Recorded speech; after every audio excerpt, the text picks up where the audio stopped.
All right, so good morning or good afternoon, depending on where you're joining us from, everyone. My name is Jesse, and I am with Exploring by the Seat of Your Pants.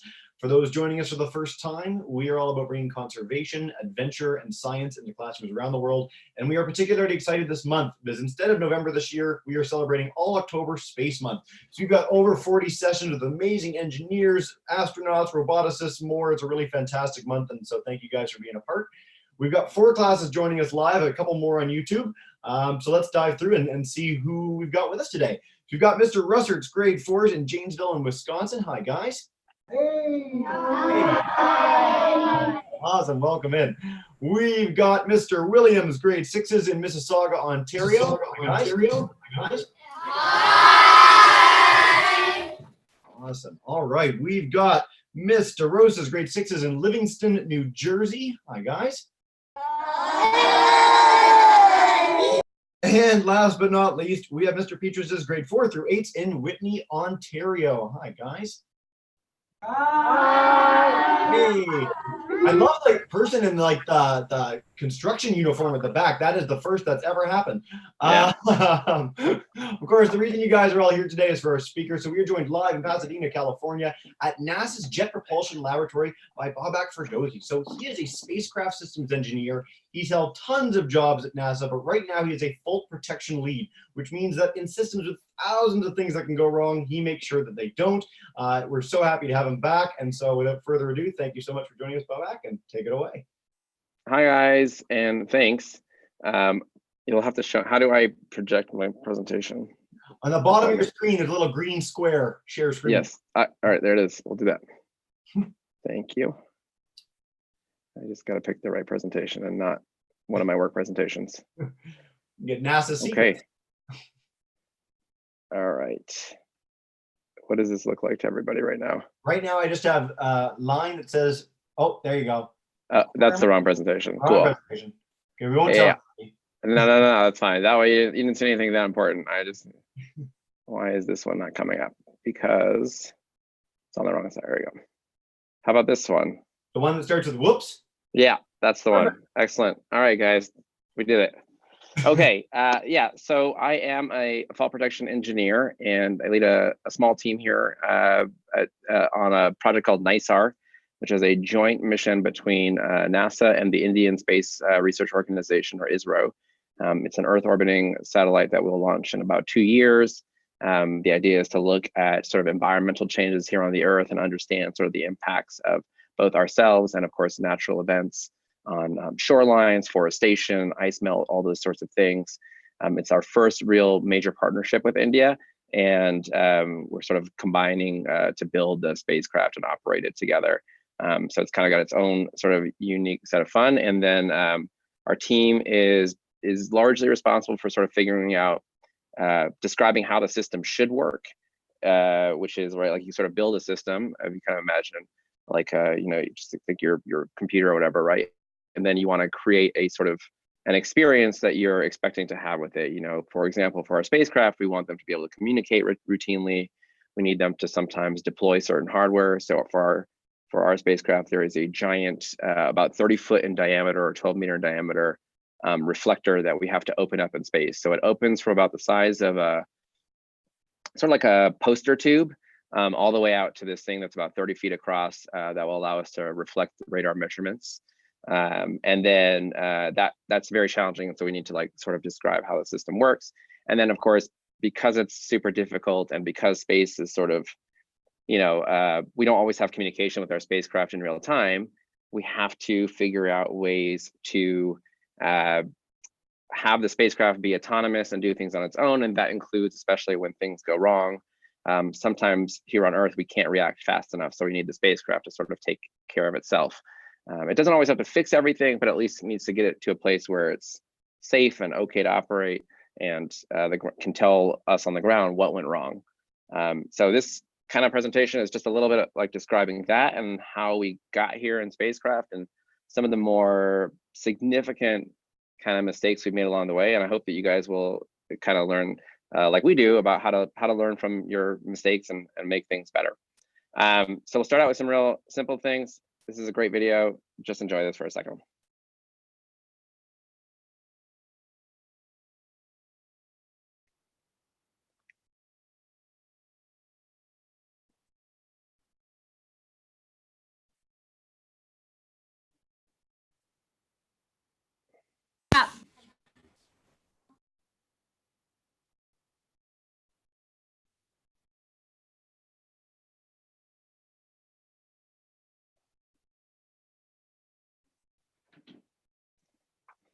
All right, so that cat's fine. But how many of you guys have had sort of an issue where you've made a mistake or hurt yourself or done something like, attempted something like riding a bicycle, like for me as a kid, where you sort of had an issue?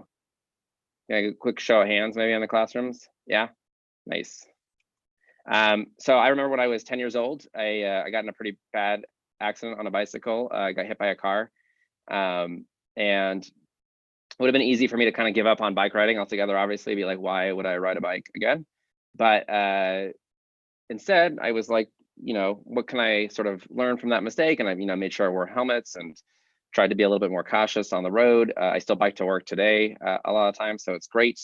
But it's one of those cases where we had to, like, there's a chance to sort of give up on something and a chance to maybe learn from that mistake and figure out what you could do better to protect yourself in the future.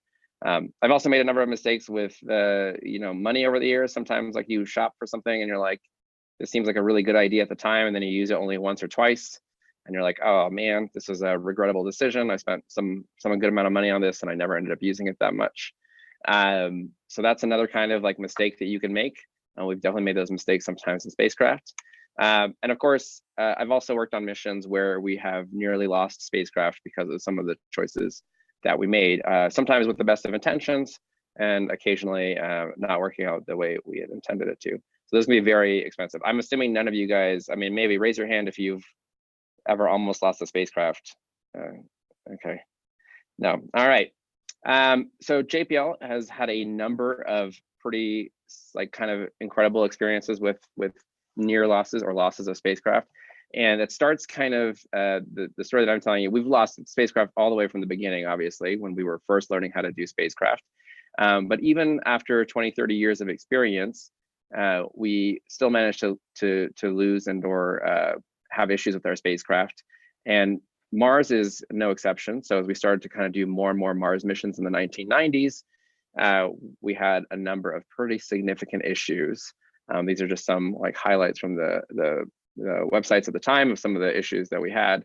And I'll like talk about these for just a little bit because I think they're really cool stories.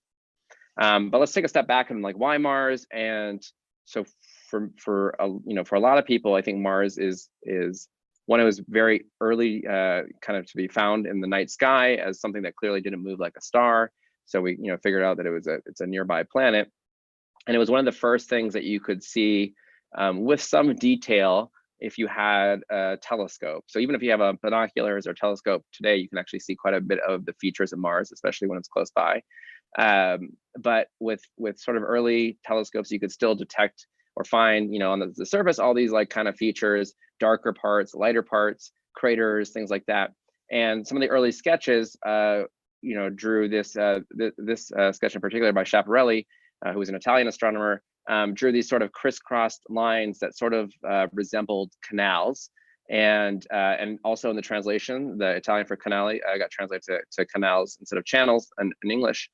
And that sort of implies that it is like some sort of, alien, in this case, Martians, are maybe responsible for creating these features on Mars. So instead of being naturally occurring, they said, what if these are like roads or some sort of, tunnels or things like that the Martians are using to travel?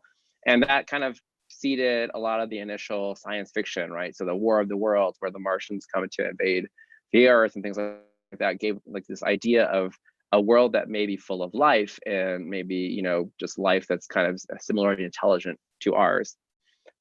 So we sort of started there, and it makes sense, right? Because Mars isn't that much further from the sun, so it has kind of a similar, climate at some levels, temperature-wise, as Earth.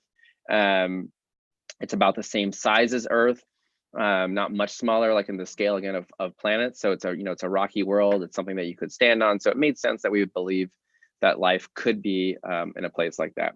And so we started to send missions to Mars. And these are the first pictures that they turned back, took and sent back. This is from Mariner 9.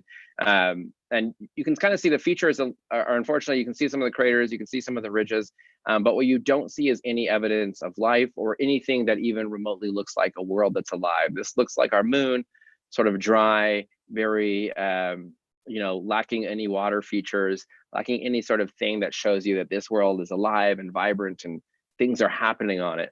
But scientists didn't give up, and so luckily they sent back missions a couple years later, and we found, again with another Mariner spacecraft, very clear indications that some sort of liquid must have flowed on the planet at one point in the past. So you can see here things that look sort of like rivers or delta features on Earth. So you can see like also that there's these large crater walls, and something has sort of broken down the crater walls. So this implies like a planet that at one point, maybe not today, but at one point in its past definitely had a lot of water and a lot of kind of exciting things going on. So that then sort of makes the momentum go a little faster. And just a short few years later, we sent 2 landed missions to the surface of Mars, Viking 1 and Viking 2. And these are the first robotic missions to successfully land on the surface, and they're super ambitious. Like it's like mid 1970s, which means they're really built in the late 1960s, early 1970s. And they carry each 3 instruments that are designed sort of to help us look directly for life. So the 2 main instruments are kind of life detection instruments, and the 3rd instrument is looking for organic chemistry, which are like the building blocks of life as we know it here on Earth. And they were, unfortunately, they found sort of inconclusive evidence. One of the instruments definitely said no evidence of life. The organic chemistry detection actually also showed no evidence of organic chemistry.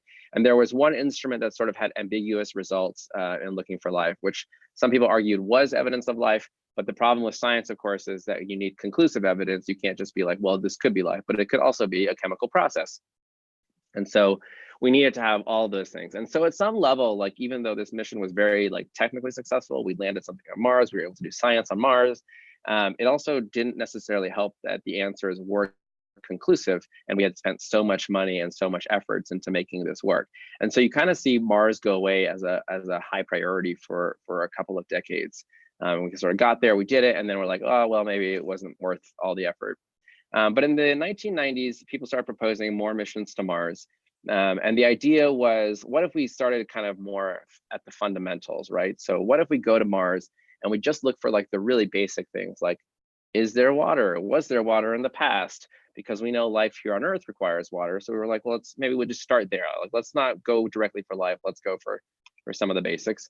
And in 1997, on July 4th, 1997, JPL, the facility specifically that I work at, landed this very small rover. This rover is about the size of a microwave. I know it's hard to tell the size of the rock where the rover is in this picture, but it's about the size of a microwave. And it demonstrated really for the first time that we could drive on Mars. So previously the missions had just landed on Mars, and now we demonstrated that we had the ability to sort of go around Mars, which is pretty significant, because if you land, of course, in one place, you're sort of limited to how much you can do. It's just exactly what's in arm's reach. But if you could drive around, you could sort of go to different types of environments and maybe see different types of histories on Mars. And so this one kind of like, as I said, demonstrated that first ability. And we landed it with airbags at the time. So we got into the top of the atmosphere, we slowed down, we had some parachutes, and they were like, we didn't have a great way of landing it softly on the surface. There were a lot of reasons I can kind of describe to you in the next video why. So we said, we'll inflate some airbags, we'll drop it, and it'll bounce around, and eventually it will settle down and land, and then we'll drive off of the airbags and into the surface. So this proved the technology kind of for us. And then we followed that up with a couple of missions. But in the meantime, we had a number of failures in the 1990s. So this is one of the first failures. This is Mars Observer, and it is a spacecraft that was designed to get there. We're sort of in this paradigm of like, let's build more spacecraft to go to Mars. Let's build them quickly and cheaply, and we'll learn from the mistakes, and we'll just keep doing stuff and iterating. So of course, sort of like, I wouldn't call it quite prototyping, because obviously it's a Mars mission. We don't want to prototype, but the idea was this would be the first of many missions to Mars. Don't spend billions of dollars on one mission that does one thing. Instead, break it up into 10 missions, keep going back, keep improving instruments, keep taking advantage of all the changes that are happening in technology. And so this mission specifically took a satellite that was designed for Earth, and they tried to make it applicable to Mars. And they were like, what if we take this Earth orbiter and then we like modify it with a bigger solar panel, we add some Earth, some Martian observing instruments to it, and we ship it on its way. And sure enough, they were pretty successful. So when they launched this thing, right, it gets all the way from Earth to Mars. It's actually a day before they enter the orbit of Mars when they encounter their first big issue. And that issue is the way the system is designed. In order to get into orbit around Mars, you're actually going too fast. So when we send a spacecraft from Earth, you're going way too fast and you will actually fly by Mars if you don't slow down. And so you need an engine to basically slow yourself down enough to get caught by Mars's gravity. And that engine existed in the Earth satellite. It was a reasonable sized engine. But what they normally do on Earth is you launch it, and within a couple of days, you basically charge the engine, right? You open up all the valves that are allowing fuel to flow, and within a couple of days, it's sort of an operational engine. In our case, we said, well, we don't need to do this early. We'll do it when we get to Mars. And so they prepared the spacecraft to kind of get its engine ready. And when they did that, they had to fire these things called pyros. So like, pyrotechnics, like fireworks. We also have very small versions of those on spacecraft that allow us to sort of have things that are physically very hardly connected. You fire a pyro and it like cuts a bolt, right? And that allows something to open up. In our case, it was allowing the propulsion system to charge. And they said, well, the pyro, when you do it, there's like a little bit of an explosion, a very small explosion. It's controlled, but there's a shock to the system. And certain things like the radio, maybe, we don't want to have the radio on during that time because it could maybe damage the radio, or it would maybe make us lose signal. So they said, listen, here's what we'll do. We'll turn off the radio, we'll fire this thing, and then we'll turn the radio back on. And then we'll talk to Earth and everything will be, great. And what they did was they turned off the radio, they fired the thing, and then we just never heard from the spacecraft again. And that was the last anybody ever heard from this mission. And that is, we don't know exactly what caused it, but we started to go back and try to figure out from the design what could have happened, right? And we think there's a couple of things. Maybe some of the propulsion system got damaged and the spacecraft started to spin. And it's designed even to fix that, right? So we're smart people. We're like, sometimes spacecraft get accidental spins. Build in the ability to stop your own spin, and maybe the spacecraft did it. But one thing the spacecraft didn't do is, after stopping its own spin, try to recommunicate with Earth. It was never in the design. No one said, oh, if you do this, you also need to try to communicate with Earth again.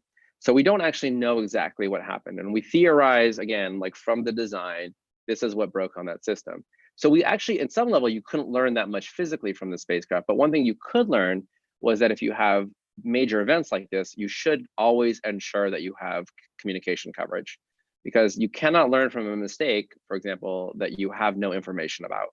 And this became a real driving design for a lot of our missions, like Curiosity and other missions that I work, is how do you make sure that when you're doing these intense things, when you're trying to reconfigure your spacecraft, or get into orbit around Mars, land on Mars, go anywhere in the solar system, how do you make sure that you can talk to the Earth and at least tell us what was going on when something went wrong, right? Because then at least we can learn from that mistake.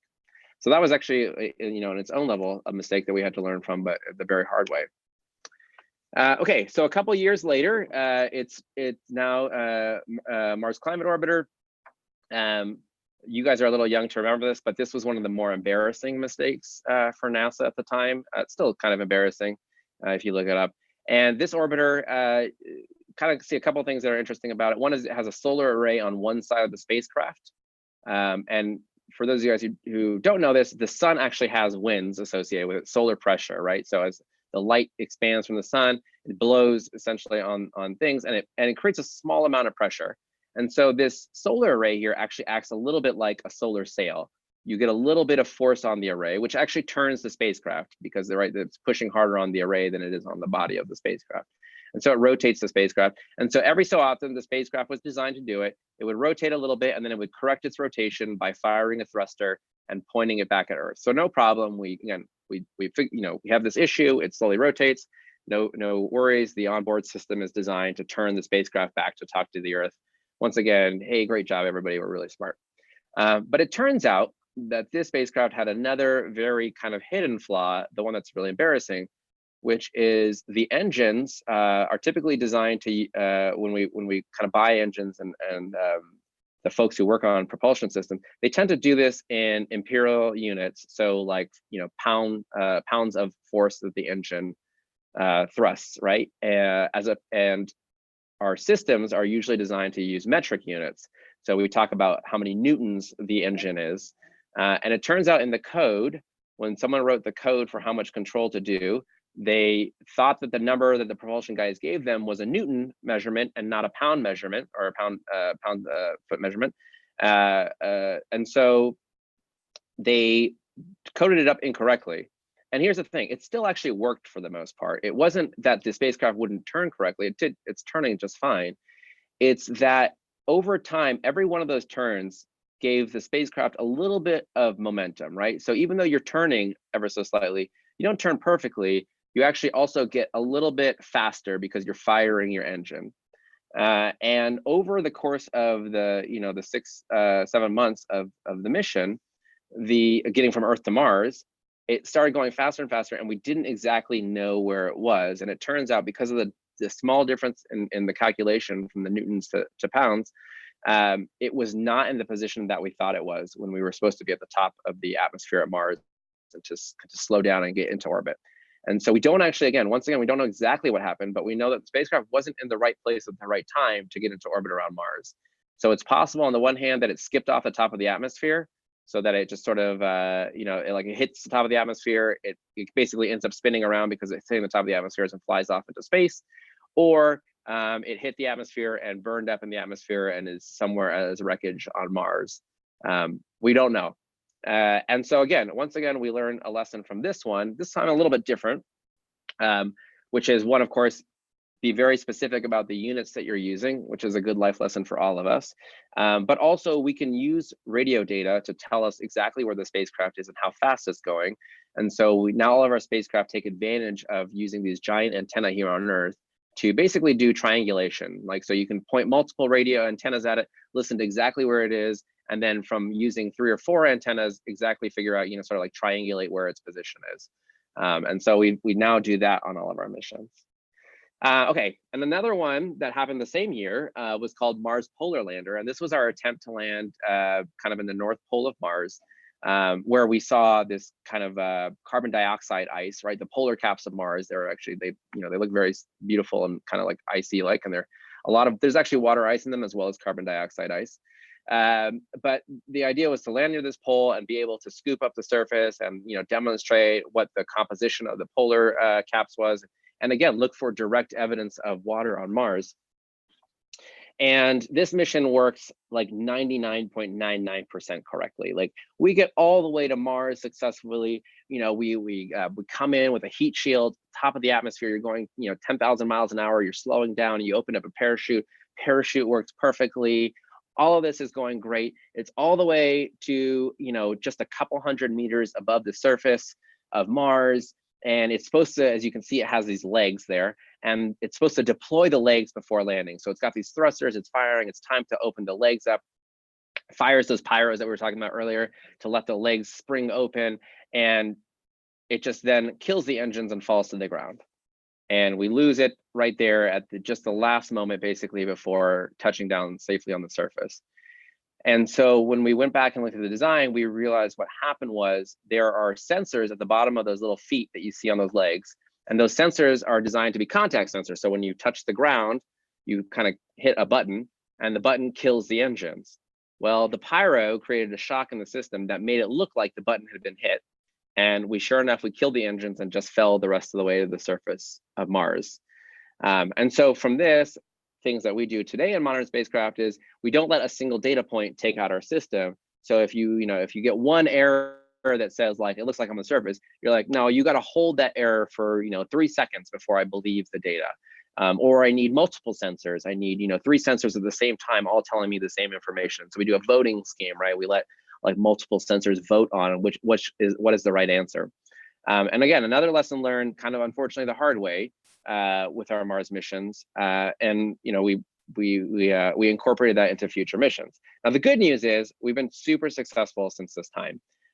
This is me working this is like 2007, working on the Mars Curiosity mission, and you can see what behind me is a huge set of racks.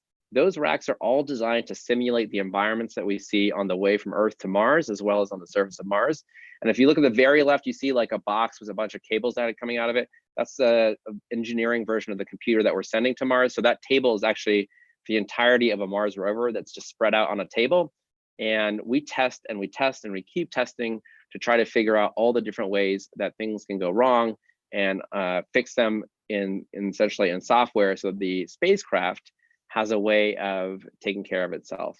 And it's tricky because Mars is anywhere from 4 minutes to 20 minutes away at the speed of light, which means that if you try to, like, you know, send a message to it, it takes at least 4 minutes from Earth to Mars.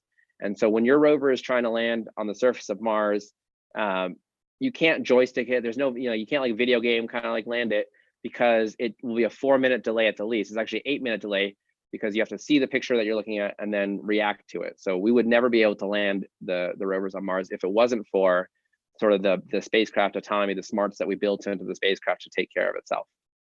And then we test that as much as we can. So what do we learn? Like, we learned a bunch of different things that I hope people can kind of take and apply, like whenever you're working on a project. And these are, I'll kind of go through these really quickly, but like, we go through peer review, which is like, you know, maybe you have a great idea and you want to share it, and you review it with a bunch of your friends or your coworkers, and you say, here's my great idea. Like, can anybody give me feedback on whether it's a good idea, or, you know, are there flaws in my design? In our case, we like to what we call expect the unknown. So again, we like say, what would happen if this thing went bad? Like, even though we don't think it's going to go bad, we sort of prepare for like a symptom. And like, if you're thinking like as a, you know, as a kind of a doctor or whatever, right, you might be like, well, I'm not exactly sure what went wrong with this person, but I can tell they have, you know, a cough or a sneeze, and therefore you kind of be like, at least I can give you something to treat that problem, even if I don't know exactly what's causing your cough or your sneeze. We do what we call verification and validation. This is where we test everything. We test what we designed. So we say, like, if this measurement is supposed to be 100 centimeters, we go and prove that it's 100 centimeters, and then we validate, which is saying, did we design the right thing? So, you know, for example, let's say you want to sample a bunch of places on Mars, and you've got to, one, prove that you say, like, I'm going to make a rover to do the job, to drive around and, you know, gather samples. But then you also have to prove at the end of the day that the rover you designed was the kind of rover that can go and grab a bunch of samples. So not just did I design the rover that I said I was going to design, but does the rover do the job it's supposed to do the way I meant for it? And then again, plan for failure. We know things are going to go wrong. Not everything we can kind of prepare for in advance. So we try really hard to say, like, again, the what if scenarios. And last but not least, of course, is try to learn from other people's mistakes. You see somebody else making a mistake, there's no reason for you to have to repeat that mistake. You can learn from other people's mistakes. I do it all the time. That's the story of Mars. So let's talk about Curiosity's landing. This is August 5th, 2012. You'll see snippets of me in this clip, but it is the landing of the rover on Mars in the evening here in California. Is there audio to this? If there's supposed to be audio, no, we're not hearing anything. Okay, so the audio is not working, so I'll describe it. So we are at the top of the atmosphere. We're going 13,000 miles an hour. It's about 20,000 kilometers an hour. We are trying to decelerate by using the atmosphere of Mars. Mars has enough of an atmosphere that you can't ignore it, but not enough that it can slow you like on Earth with parachutes and alone. And so we actually see about a huge amount of acceleration. It would be about 12 times the force of gravity on right now as we're trying to slow down. So we get through the top of the atmosphere, we open a parachute. This is the largest parachute that we've ever built for faster than the speed of sound. And so it works successfully. And now we take off the heat shield that was protecting us at the top of the atmosphere, and we're looking for the ground with a radar system. So our radar is constantly pinging the ground. There's me. We're pinging the ground. We're trying to find out where the ground is, and we fire these thrusters to start slowing us down a little bit. Again, parachute's not going to get us all the way softly to the surface. It's still too fast. And now we know where we are relative to the ground, and we're going to do a trick that nobody has tried before on Mars called the sky crane. And this is where our jetpack stays above us and hovers and slowly lowers the whole system to the ground on cables. And we did this for a couple of reasons. One of these is it's technically a pretty great way to land. Yeah, and we were successful. There's a lot of excitement and emotion. That's right, like everybody's really jazzed. I cried a lot. It's no big deal. And we did this. So we did that sky crane thing for the first time because airbags wouldn't cut it. Our rover got too heavy and too massive. So, like, you know, airbags, right? You got to inflate some volume. The more mass that you need to slow down, the bigger the airbag has to be. So the airbag keeps getting bigger and bigger. It doesn't work great. And then we used the rocket engines on top because we noticed that when you put the rockets on the bottom, you actually sort of start carving out the ground below you, right? So, think about it. The rockets are firing straight into the ground right below, right when you're above the surface. And if you're in a very dusty place, you're worried that you're just going to kick away a bunch of dust, or basically create a hole in the ground, and then your rover is just going to be in a hole in the ground that it can't necessarily drive out of. So we said, what if we move the engines up top and we control the system? And the other thing that's kind of clever about this, which I know SpaceX is amazing, they're landing the rockets, but if you've ever tried to balance something on your hand, like a baseball bat or whatever, you know how hard it is to balance something on the top of your hand. You have to constantly move the bottom of your hand, and it's usually will fall off. But if you're dangling something like a yo-yo, it's pretty easy to move my hand and control exactly where the yo-yo is at the bottom of my hand. So it's also a simpler system in some levels than trying to land with the rocket engine on the bottom. So we were very happy that, of course, that worked out, and we're building another rover today here at JPL that is going to launch in July of 2020, so in a little less than a year, and arrive in February 2021. And it looks a lot like Curiosity. It's going to land using the same technique, because now we've proven, hopefully to ourselves, that it works. There's still plenty of things that can go wrong, but we think we know what we're doing. And so when Curiosity landed on the surface of Mars, we got this amazing picture. This is the very first picture that we took, and it's it's about 3 p.m. on Mars, the kind of the afternoon shadow there, and you can see the shadow of the rover being cast on the ground. And sort of just out of good fortune, the sun is straight behind us, and right in front of us is Mount Sharp, which is actually the destination for the rover. So the rover had to land in a nice flat place, which you can see in front of us is pretty flat. That's called Gale Crater. It's the floor of a crater that we know from the orbital pictures looks like it had water in it at one point. And we want to go to Mount Sharp because Mount Sharp is sort of like the Grand Canyon, and you can see layers. And wherever you see layers, you can see different water levels had been at different times, different sediments were deposited, and maybe you can find out what Mars looked like, over time. So that's kind of the idea of why we went there. But it would only be a few months before we had our own anomalies, our own issues. And February 27th, 2013, here we are. We haven't quite gotten to the full mission because we're still checking out the rover, making sure everything works after landing, fixing some stuff. And we are 1 month away from the time that Mars disappears kind of behind the sun. And when Mars goes behind the sun for us, it is about 2 weeks where we cannot talk to the rover because we cannot send radio signals through the sun. And so we're sort of worried about our rover being safe for 2 weeks without talking to the ground. This clip won't work that great, but that morning we come into work and we see what's happening is the rover isn't responding to our commands. So we sit there trying to figure out exactly what happened. That's me. I'm working this anomaly now. And what we notice is that the rover has sort of stayed awake throughout the night, even though it's supposed to go to sleep every night in order to recharge the batteries. All right, so I don't have a clip video in there, but so what happens is we're looking at this data, we see that the rover's not going to sleep, and we're trying to diagnose it all within about 2 weeks before Mars goes behind the sun, or 3 weeks before Mars goes behind the sun, and we can't talk to it anymore. And so what we have to do is come up with a thing. And we thought in our design that we had protected ourselves against this, because Curiosity comes with 2 computers, and the design is such that if one computer isn't working, the backup computer is actually supposed to take over for the first computer. We thought we had designed. So again, we thought we did our job right the first time. But it turns out the first computer was doing just enough to pretend like it was okay.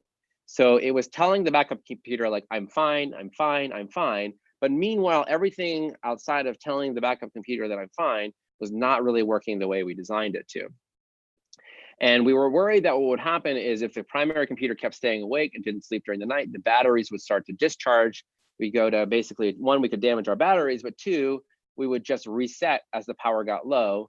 And then when we reset, we would still come back to the computer that wasn't necessarily working. And so we were a little nervous about that. And so what we did is we designed a set of commands to try to force us to swap over to the other computer. We managed to do that all in the span of about 2 days. We got on the backup computer and we figured out, luckily, because our 2 computers can talk to each other, from the backup, which is now the primary computer, we would pull data from the broken computer across, and we were actually able to even write a new version of software. So imagine, updating your computer software here on Earth, but we have to do it now with, being 100 million miles apart, and sending that data back and forth. updating the version of software and then having to leave the rover alone for 2 weeks and kind of hoping that it made it out the other side. Sure enough, we've made it out the other side. Curiosity has been operating successfully since then. This is a selfie that we took on Mars of the rover here. This is on Mount Sharp. This is taken just about 2 months ago. You can see the dust that's slowly settled on the surface of the rover. And we've been able to determine, some pretty incredible science with the rover, specifically that where we landed was a very warm, wet environment in the past, and that the water that we found or would have been there about 3 to 4 billion years ago is the kind of water that we think you and I could have drank and could have even supported life as we know it here on Earth. So we're sort of finding evidence that Mars in the past was a place that life could have survived. And now with our next set of missions, the hope is to send, again, life detection, as well as bring samples back to Earth, maybe to help for finding life in those samples. Again, just some more recent pictures. Here's us drilling into Mars. So we carry a drill with us to help us kind of get the sample from within the rocks. We're able to find evidence or organic chemistry. One of the reasons why we couldn't find organic chemistry back in the 70s was because looking at the surface, it is there is perchlorates in the surface and they react. So they kind of damage those organic chemistry compounds. But if you can get into a rock, you can actually find the compounds are preserved. And one of my, some of my favorite pictures here. Here's a sunset on Mars.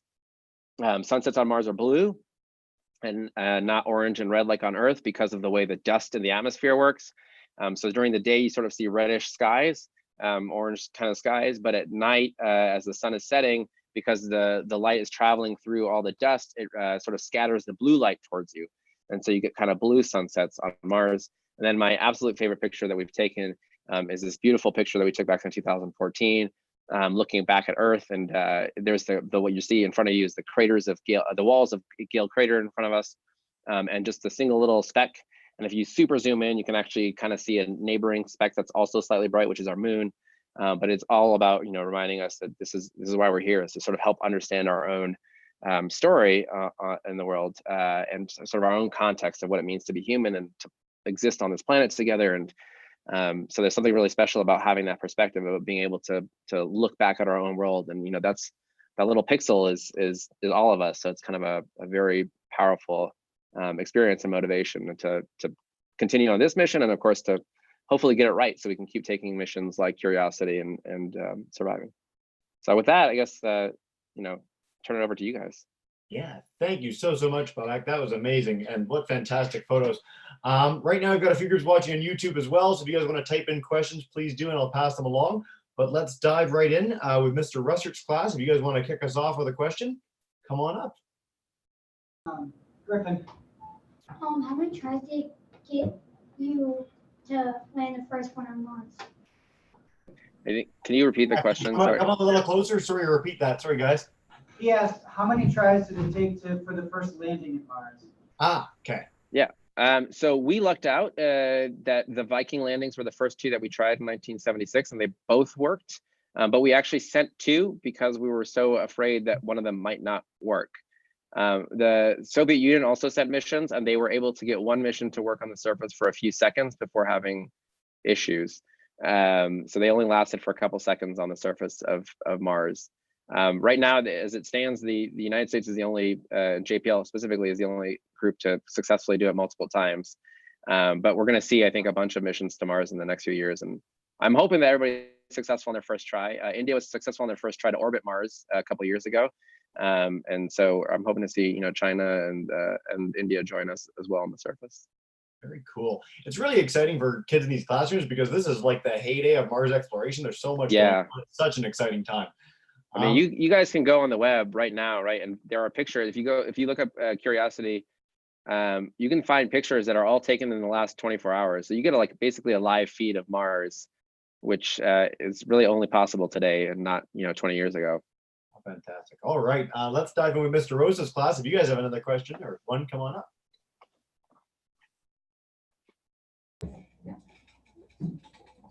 Everybody's got their hand up. Michael, go up to the computer so you're really close. My question is about the design of the next year's rover. is it the design similar to what is gonna be this rover right now? Yeah, so the next rover is basically like a version 2.0 of the rover that I showed you landing. It's a little bit ever so slightly bigger and heavier. It carries a couple of really improved instruments. So we got some of the same instruments as Curiosity, but just better versions of them. So our cameras are improved now to have zoom capability. So we can now do zooming in on things on Mars. We can also do 3D stereo imaging with the color cameras for the first time, which is really exciting. So we should be able to, really like, you can literally put on like VR goggles and hopefully be able to go around Mars like as you were the rover. Better versions of like the chemistry instruments. And then the really exciting part is that this rover will start storing samples for future missions to bring back to Earth. So we will, as we find really interesting things, the idea is that we can take them, put them in a place where the next mission can come grab them and return them to Earth. Because as amazing as these rovers are, nothing compares to like our ability here on Earth to do analysis of samples. So we really want to get it back to Earth as soon as possible. Outstanding. All right. Miss Wu's class is watching on YouTube. If you guys want to type in a question, please do. But first, Mr. Kearns, grade 6s in Brampton, Ontario, wanted to ask, what coding language do you use to program the robots and rovers? Oh, good question. So we mostly use C for the rovers and a little bit of C++ for the autonomy of driving. So those guys program in a slightly different language, but yeah, it's mostly C. I think we'll eventually switch over to something different, but we are still in the area where we like kind of try to reuse code from previous missions as much as possible. All right. Miss Annie Tully's class, grade 5s in Queensbury, New York, joined us a little bit into the beginning, so we're going to turn it over to them for a question. If you guys want to come up, your mic is not. Oh, there we go. You should be good. Come on up, guys. Say it right from there. Nice and loud. Would you guys work on any other projects while Curiosity was behind the sun? Yeah, most people didn't. Most people try to use that 2 weeks, I think, for intentional vacations because people were working pretty hard, and probably a little bit of catching up on emails and things like that. So for people like, there are people who work only part-time on Curiosity when it's in operations. They're there sort of on call and they'll be working other projects, but not specifically because of the time that it's behind the sun. Usually we try pretty hard to like give that time back to people so that it's easy to plan, like here's a great 2 weeks for you to take vacations on, because we're not going to get that much done on the rover. And we do that with all the Mars missions. So that, every time Mars goes, we have now 2 missions on the surface, InSight and Curiosity, and several orbiters. So all those missions will get vacations around the same time. Awesome. Great questions, guys. All right, let's go to Mr. Williams' group. If you guys have one. Yeah. How long did you plan for the Curiosity landing? So I joined the project. We were small, maybe like 20 to 50 people, which is small at the start, in November 2003, and we landed in August 2012. And there were people working that landing system all the way from 2003.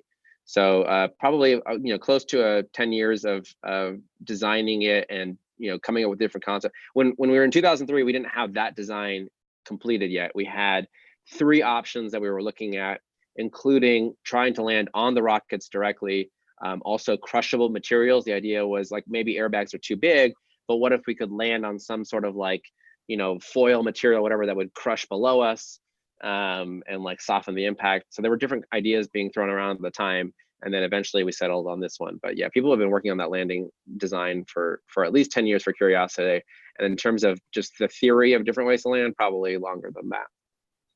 All right, awesome. Let's go to Mr. Petrus's class. If you guys have one, come on up. How many years does it take to get a NASA, and how many years have you been working for NASA? Okay, well, I went to college, so 4 years, right? And then I got a master's degree, so another 2 years. Then I worked straight at NASA, and I will have been here 16 years in this November. So a long time. It's really fun. I mean, like it's an awesome job. We've got a bit more time for a few more questions. If you do, Bobak, are you good? Perfect. Okay, so let's dive in back with Mr. Russard's class and kick us off again. Go for it. we have two really awesome questions, but beforehand, I wanted to tell you, we have some visitors from Nanjing, China with us. So we actually have students from China, so it's great to hear the mention of the Chinese. Outstanding. Well, welcome in, Yeah. guys. Thank you so much. That's so cool. Yeah, okay, yes, sir. What do you do with the rocket engines after they come off of the spaceship? Oh, okay, yeah. So the sky crane, the rockets that were above the rover, helping us land, they're unfortunately just kind of thrown away.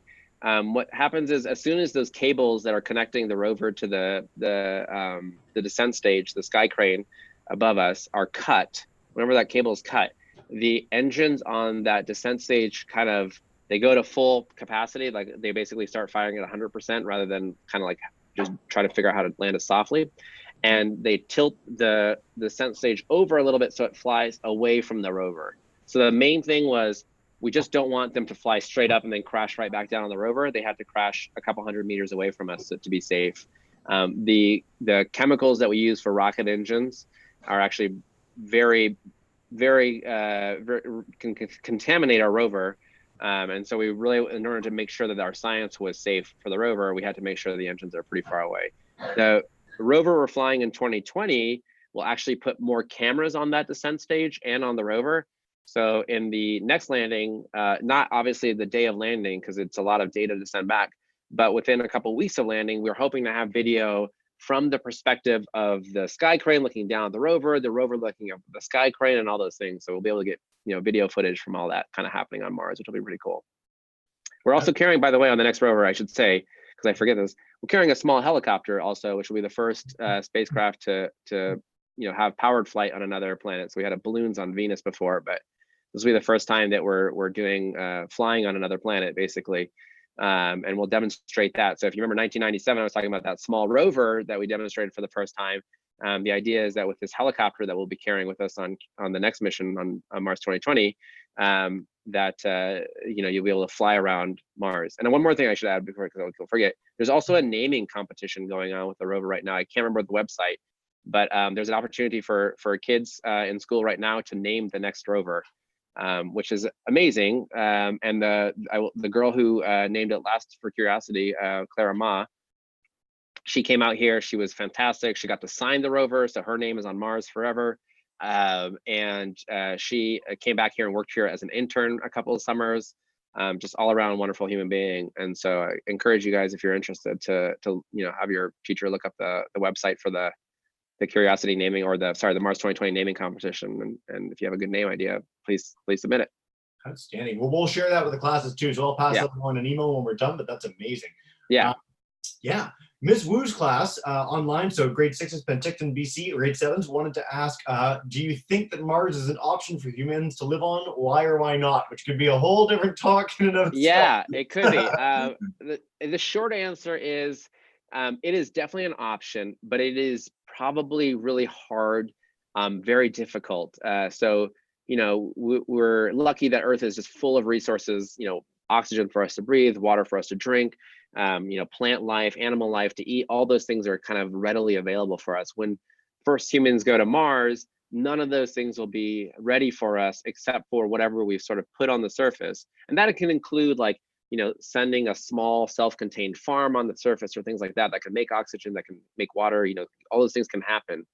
But it will be definitely very difficult living. And the folks who live out there, the first, I would say generation, are going to spend a lot of their time just trying to make sure everything keeps working, right? So making sure the solar arrays are giving you enough power, and making sure all the plants are growing successfully, and making sure that, the oxygen recycling systems are working and the water recycling systems are working. So it'll be very, very hard work. Not that it wasn't hard work, obviously for humans, years ago too, but I think it's not going to be like I'm opening a pizza shop on Mars anytime soon. But there's this, this someone has to sort of be the first if there's going to be people living there. So it'll be very difficult, but it is something that's definitely technically possible. But I don't think it will be. It'll take some very I guess strong willpower people to do it. Very cool. I'm so glad we got to that question. Yeah. All right, Mr. Rose's class, come on back up, guys. Hi, we had a question, and it is, if the rover were a person, what would it say the most important trait of an explorer is? Oh, oof. Well, so I don't want to, the rover, if you follow the rover on Twitter, it definitely has a personality. I would say our rover has a personality also. A little bit sassy. It doesn't always exactly, it does exactly what we programmed it to do, but sometimes what we programmed isn't exactly what we wanted, if that makes sense. It is a age-old truth of software development.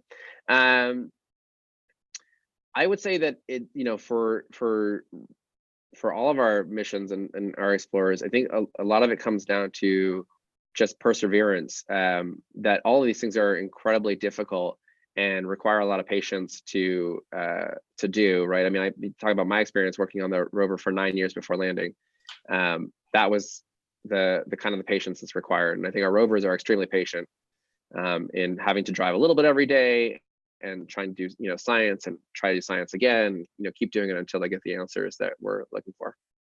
Awesome, outstanding. We also had Mr. Kern's class join live, so welcome in, guys. Your mic's not on yet, so when you get that working, I will happily take a question from you guys. In the meantime, Ms. Annie Tully's class, come on back up for a second one. If it's all working, should be good. Yeah. How much stronger is Earth's gravity than Mars' gravity? Oh, okay. So our gravity is, I think, roughly 4 times. Oh, no, sorry. It's Mars gravity is about 3/8 of Earth gravity. So our gravity here is about a little over 2 times what you would feel on Mars. So yeah, you could definitely jump a little higher on Mars, but you're not going to like jump off of Mars anytime soon. Drat, because if you wanted to get Yeah. the pizza shop really quickly, that would be a great Yeah. way to get there. All right, Mr. Williams' class. I know we're wrapping up, guys. I know a lot of classes are leaving. Come on down. Come on down. About how much money does it cost to build a Mars rover, and how much is wasted if it's an unsuccessful launch? Oh, wow. Okay. I mean, I don't know that I can say, I wouldn't say wasted ever, because I think we obviously learn from all of our experiences and, can incorporate those into the next rover. Curiosity cost, I think, all said and told, about $2.5 billion over the course of, 10 plus years. So not a lot per year. They can be definitely, they're not cheap, but, I think we obviously getting our return on it, and the people who work on it, for all of us, I think we treat it very kind of like valuably, because we know, what this costs and like what it means to the public and like the science that we're doing. So everybody is always, I think, aware of that and trying their hardest to make sure that it keeps working. That's why, when you saw that anomaly, when we had the issue a couple months after landing, people were there, working as late as they could and getting, not enough rest necessarily, because we just know the value of those rovers to not just to us, but to the public. Very cool. And I want to highlight too, because we get the cost question a lot with NASA. I mean, Yeah. This is an infinitesimal part of the budget of the United States, and space programs generally are such a small portion of what we do towards anything else in the world. So it's so exciting that we're able to contribute to fantastic science everywhere. So good question. And Mr. Kern's class got their audio working, so we're going to go to them, and then we're going to finish up with Mr. Peters in just a second. So Mr. Kern's group, come on up. Hey, yeah, you're good. Go for it, guys. They're delayed a second. Hey.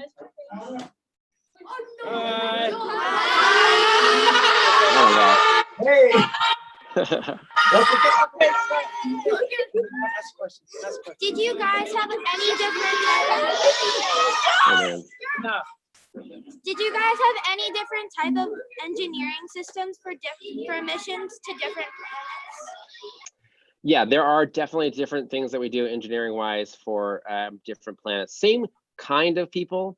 So you still have propulsion people, you still have thermal people, but we really approach the problems really differently, right? So when you're near the sun, your job is to, like, for example, get rid of a lot of heat. And so you think like missions like Parker Solar Probe have these huge heat shields on the front of them that keep the back of the spacecraft really cold. When you're going out there towards like Pluto, you can't use solar power anymore, so you're so far away. You use nuclear power, and you can also use some of that nuclear energy, that heat, to keep your spacecraft warm. So you can kind of find different ways of solving similar problems, like how do I get enough power to keep myself warm or keep myself cool in some cases. And then you have to find very different approaches because of basically mostly because of the closeness to the sun. Sometimes because if you're landing on the surface like Mars and you want to go up north, you know, when winter comes, solar power won't give you a lot of power, so you need to maybe go with something else. Great question, guys, and I love the enthusiasm. All right, we'll Yeah. wrap up. We're almost at the full hour here, so thanks for sticking around, everyone. Of course. Mr. Petros, if you guys have one more question, come on up. How long would it take to go to Mars? Oh, good question. Yeah, great question. Yeah, it's about six months to 12 months, and it kind of depends a little bit on exactly what we call what opportunity. So you can launch from Earth to Mars, what we call a low cost, but basically meaning you don't require a ton of fuel to do it. And you can do that every 26 months. So that's why July of next year is a good time to do it. And the previous one was May of last year, 2018. So every 26 months sort of works out to be a very ideal time to launch to Mars. And then just based on those alignments of Earth and Mars for each of those 26-month opportunities, it can be as short as 6 months. So last year was an amazing opportunity, 2018. They left in May, they got there by November. So quickly, it's very quickly. Curiosity was about 9 months. The next mission is from July to February, so also roughly around the same time. But yeah, roughly in that 6 to 12 month range, depending on how sweet that opportunity kind of is. Great question. Yeah. All right, we've done so many questions, guys. I love all the enthusiasm. So, Yeah. Bobak, thank you so much for joining us. Thank you. What we do at the end of every session, I'm going to demute every class's microphone. So, boys and girls, if you guys can get ready to join me in saying a huge and probably over loud thank you. Mr. Russell's class, Mr. Rosa, Ms. Annie Tully, Mr. Kern, and Mr. Pitchus, all you guys, Mr. Williams too, all Mr. Williams too. Go for it. Go for it.